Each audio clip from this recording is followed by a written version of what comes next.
Buenas tardes. Con este título tan raro he pretendido dar a conocer cómo se gestó la novela de Frankenstein y lo vamos a encuadrar dentro del momento histórico que es de lo más importante y además de lo más apasionante. Mirad, empieza todo en el año 1815. Hay un volcán ahí en Tambora, el Tambora, que está en Indonesia, más o menos donde operaba Sandokan, que novela de Salgari. Bueno, el caso es que estalla ese volcán y es un volcán supervolcán, en el sentido de que crea tanta cantidad de polvo en la atmósfera y llega incluso a la estratosfera, ese polvo. Entonces, el año 1815 y 1816 se considera el año sin verano. O sea, aquí en Europa hacía frío todo el invierno. O sea, un invierno continuo durante 2 años con temperaturas muy bajas. Imaginad lo que es eso.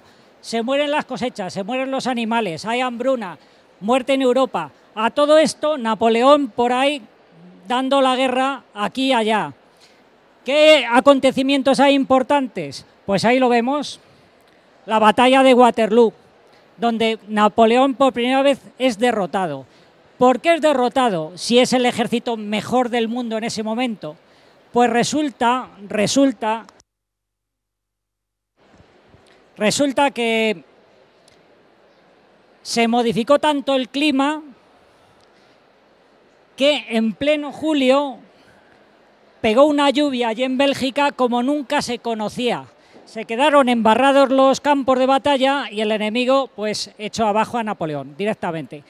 Cuando estaba en su retiro final, Napoleón siempre achacaba y se reunía con los generales que le dejaban ir a su destierro, que por qué habían perdido aquella batalla. Nunca supieron por qué, porque tenían todas las de ganar, pero como estaba el terreno embarrado y estaban fuera de Francia, posiblemente cayeron ahí.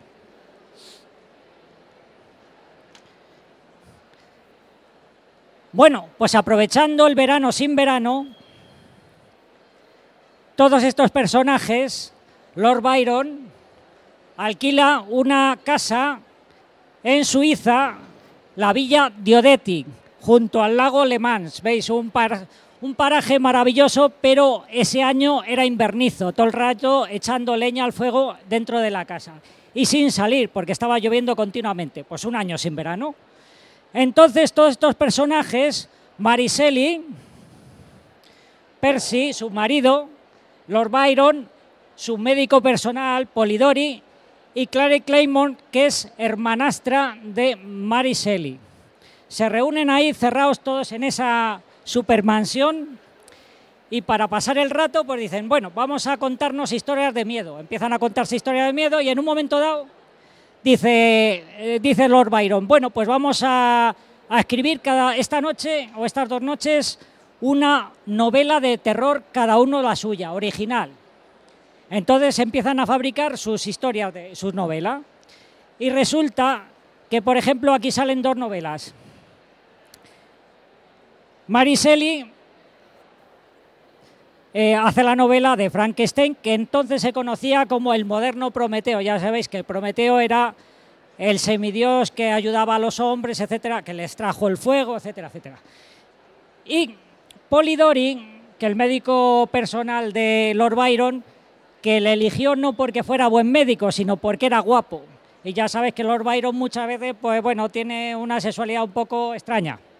El caso es que dijo, bueno, como vamos a estar mucho rato encerrados allí, hay muchas mujeres, pero nunca se sabe. Bueno, conclusión, se desarrollan 2 novelas, Frankenstein de Mary Shelley y Polidori no se queda atrás, hace El vampiro. Vosotros conocéis Drácula normalmente, pero el vampiro está anterior.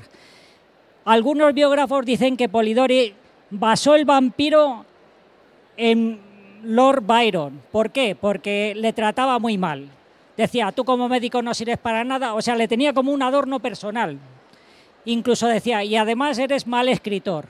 Conclusión, 2 novelas góticas de ese momento, Frankenstein o el moderno Prometeo, y El vampiro, que sería más o menos como la película esa que sale de entrevista con el vampiro, para que os hagáis una idea. Muy bien, pues al final Lord Byron le gasta una broma, vamos a decir de mal gusto, a Polidori en su momento, y la publicación del vampiro sale con el nombre de Lord Byron. ¿Y qué pasa en ese acontecimiento? Pues le da un ataque de ira y se suicida, pues con un veneno recientemente descubierto que es el ácido prúsico. Hoy le entendemos como cianuro, ¿de acuerdo? Y esto tiene un matiz en nuestra historia que vamos a ver ahora. ¿Por qué Mary Shelley hace la novela de Frankenstein? ¿En qué se basa? Pues mirad, hay una serie de protagonistas en esa época que sería este personaje oscuro, Dippel, que vive en el castillo de Frankenstein, o sea, ya tenemos el nombre, y hacía experimentos con cadáveres humanos. De hecho, inventa una poción que se llama aceite de Dippel, que huele espantoso. Es un líquido negro hecho a partir de huesos triturados y macerados y putrefactos, y se utilizaba para todo. ¿Tienes dolor de cabeza? Aceite de Dippel. ¿Huele bastante mal? Sí, ya, pero cura. O por lo menos antiguamente se pensaba que las medicinas que se olían mal y sabían mal, curaban más. Entonces, aceite de Dippel. No puedes hablar con tus vecinos, pero aceite de Dippel, vale. Tiene su importancia, porque junto con Diesbach, otro investigador, casualmente descubren un tinte que se llama azul de Prusia, que es un azul pues como ese chándal. Y el azul de Prusia, casualmente alguien descubre que tratándolo químicamente se saca un veneno que a su vez es el cianuro de hidrógeno, o sea, el cianuro. Volvemos sobre nuestro pack, curiosidad, ¿verdad? Bueno, seguimos. Pasan los años y tenemos aquí a Galvani. Galvani ya sabes que hacía experimentos con ranas, con las patas de rana, cortaba así la mitad, y un día observó que con unos alambres que eran distintos, pues las patas se movían al tocarle. Entonces dijo, pues oye, esto tiene que haber algo aquí misterioso y tal. Hace una comunicación a la parte científica y tenemos a nuestro personaje secundario o primario, según lo queráis ver, que es Volta, que dice, bueno, pero esto no es electricidad animal, es una electricidad más bien química de 2 metales, que sí, que sí no. Entonces empieza una batalla entre estos dos, así dice, pues tienes razón tú, tienes razón yo. Conclusión, pasa el tiempo y ¿por qué se pensaba que había esa electricidad animal? Pues había varios motivos interesantes para verlos, porque había y se conocían desde muchísimo en la antigüedad estos 3 elementos que son, bueno, el pez torpedo, y la anguila eléctrica, que no es una anguila, es un pez del Amazonas, el Electrophorus voltae, que se le da el nombre linneo a partir de los descubrimientos de Volta, el electróforo, que es un aparato raro, y el nombre de Volta, pues Voltae. ¿Qué particularidad tienen? Pues que dan altas cantidades de corriente, o sea, te pueden electrocutar. De hecho, el torpedo se utilizaba antiguamente, lo utilizaban los griegos desde Aristóteles, ¿cómo se llama Platón y tal, y incluso su discípulo Teofastro, ahí, digamos, nos da una lección un poquito de lo que son conductores eléctricos, de lo que no lo son. ¿Por qué?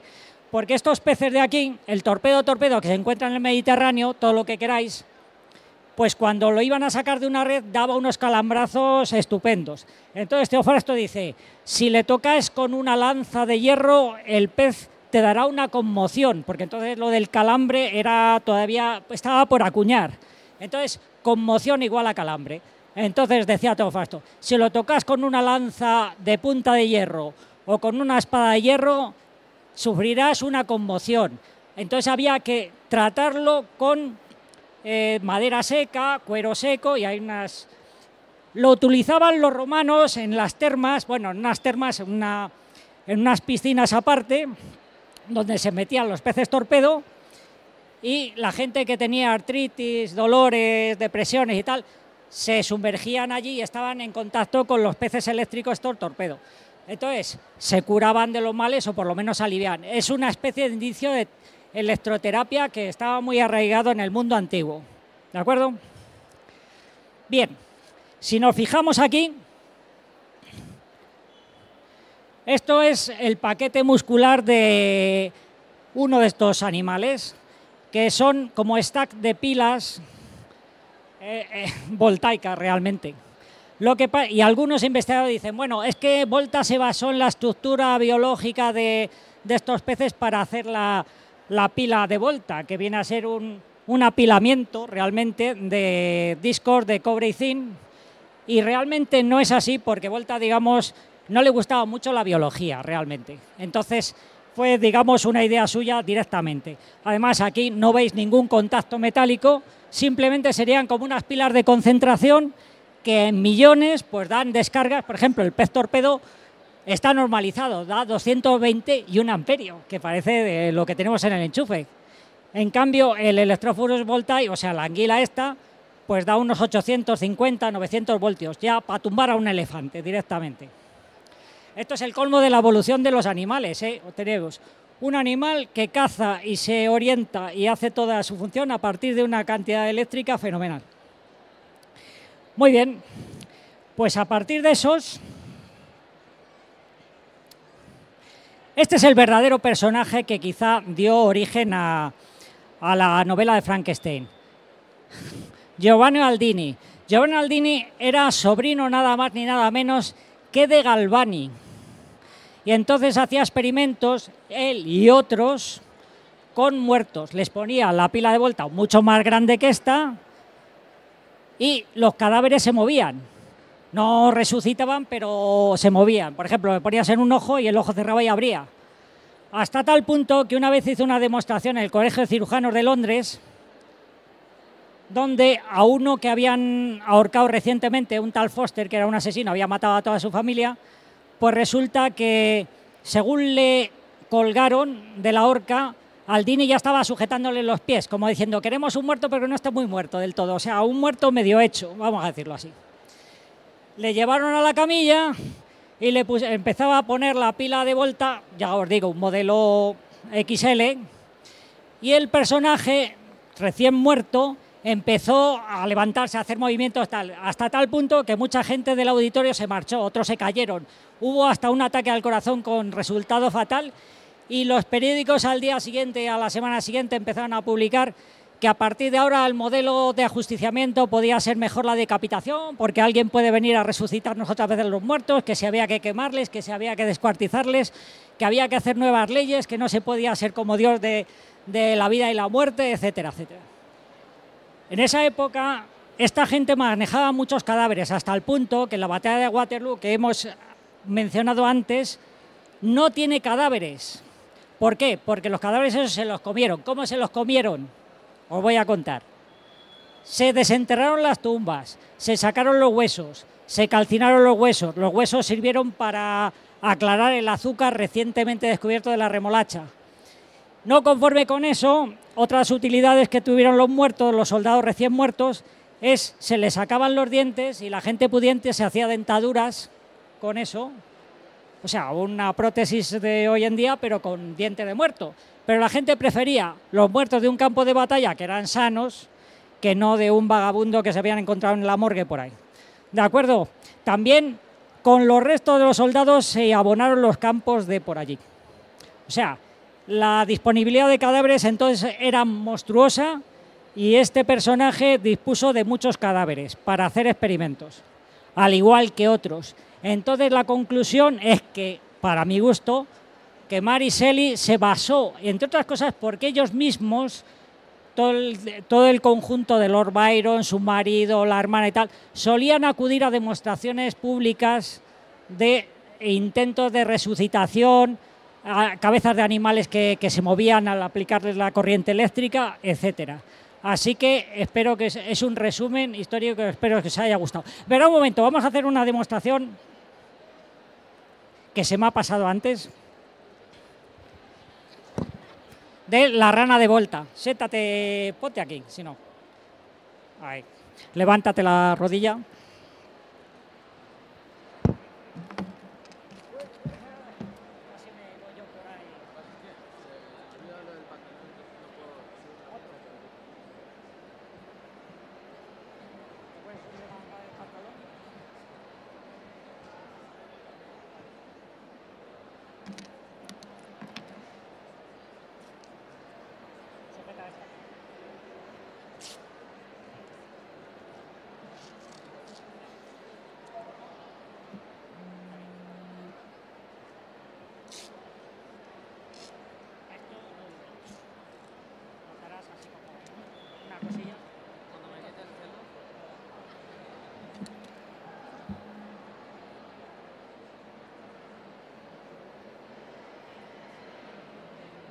Bueno, tenemos nuestra rana voluntaria forzosa y vamos a ver, no duele, es una sensación rara.